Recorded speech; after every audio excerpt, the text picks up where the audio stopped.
ബ്രിട്ടനിലെ മലയാളികൾ ഉൾപ്പെടെയുള്ളവർക്ക് സന്തോഷം നൽകുന്ന ഒരു വാർത്തയാണ് ഇപ്പോൾ പുറത്തുവരുന്നത്.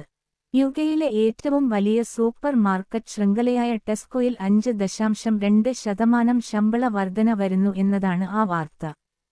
നൂറുകണക്കിന് മലയാളികൾ ഉൾപ്പെടെ 3,30,000 പേരാണ് ടെസ്കോയിൽ രാജ്യത്താകെ ജോലി ചെയ്യുന്നത് എന്നതിനാൽ മലയാളികളെ ഏറെ സന്തോഷിപ്പിക്കുന്നതാവും ഈ വാർത്ത.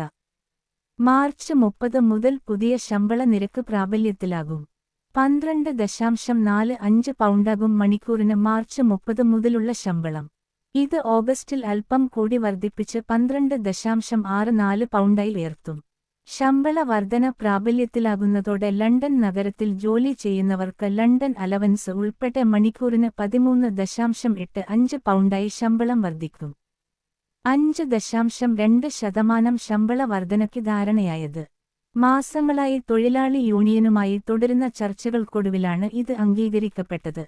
ഇതോടൊപ്പം നാഷണൽ മിനിമം വേജസ് വർദ്ധിപ്പിക്കാനുള്ള സർക്കാർ തീരുമാനം കൂടി വന്നതോടെ ട്രേഡ് യൂണിയനുകളുടെ ആവശ്യം കമ്പനികൾക്ക് അംഗീകരിക്കാതെ മറ്റു ആർക്കും ഇല്ലാതായി. 5% ശമ്പള വർധന വരുത്തുമ്പോഴും ജീവനക്കാർക്ക് ലഭിക്കുന്നത് ദേശീയ മിനിമം വേജസായ 12.21 പൗണ്ടിനേക്കാൾ കേവലം 44 പെൻസ് അധികം മാത്രമാണ്. എന്നാൽ നിലവിൽ ഞായറാഴ്ചകളിൽ ജോലി ചെയ്തിരുന്നവർക്ക് ലഭ്യമായിരുന്ന 10% സൺഡേ പേ ബോണസ് റദ്ദാക്കുകയും ചെയ്യും. പുതിയ പേയ്മെന്റ് ഡീലിന്റെ ഭാഗമായി നിലവിലുള്ള ജീവനക്കാരുടെ സൺഡേ പേ ബോണസ് ആണ് നിർത്തലാക്കുന്നത്. പുതുതായി റിക്രൂട്ട് ചെയ്യുന്ന ജോലിക്കാർക്ക് ഈ ആനുകൂല്യം നേരത്തെ തന്നെ നിഷേധിച്ചിരുന്നു. ന്യൂസ് 4 വേണ്ടി ജിൻസി കുര്യൻ.